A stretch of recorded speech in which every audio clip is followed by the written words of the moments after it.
Hello, I'm Robert R. Watkins IV. I'm a counselor at a treatment center. I work with children who have emotional and behavioral disorders. I've been working there for the past 7 years, and some of the observations that I've come across with children that I have is that a support system. And a lot of the children that come through, that I've worked with, that come through the treatment home that I work with, they have great support systems when they get home. But one observation that I found was that some of the black young males, when they go home, they don't have the same support system.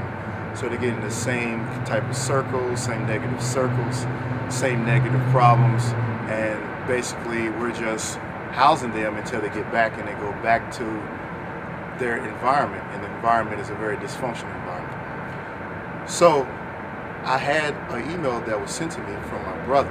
My brother sent me an email. It was a very shocking and disturbing email. The email was that we've lost a generation of young black males to not having positive role models, to the baby boy syndrome, and also to the prison industrial complex. Now you may ask, what are these three things? One of the root issues that has caused some of the problems with our young black males is a lack of positive male role model. They are shown only as athletes, entertainers, and criminally-minded entrepreneurs. This puts our young black males in a limited playing field to which they could succeed. Every once in a while, you will see a positive image to which our boys can cling to the American dream. This is a facade of the dream because the positions of power are unattainable.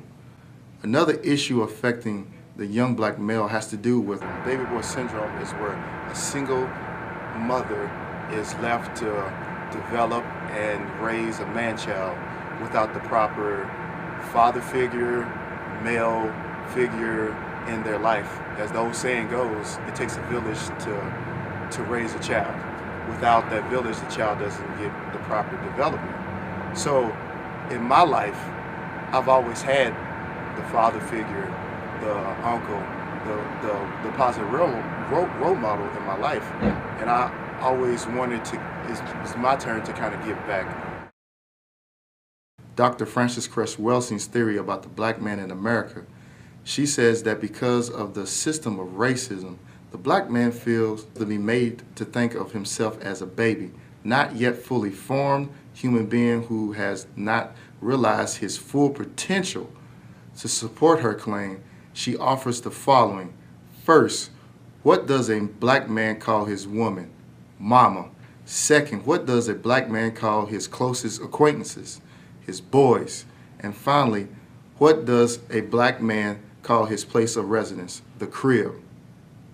Dr. Welsing says they set up a dynamic where you end up with a large number of teenagers and children reproducing, single parents reproducing, and not being able to guide the development of male children to the functional adult male status. Black people should have quality control of black reproduction. Well, how do we go about it? You have to have mature parents. You have to have parents who are married.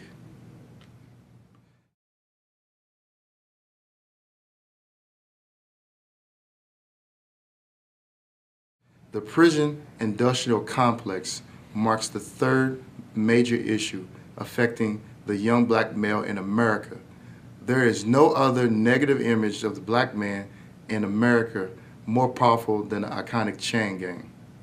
African American men make up 40.1% of almost 2.1 million male inmates in jail or prison. Why are jails largely full of African American men?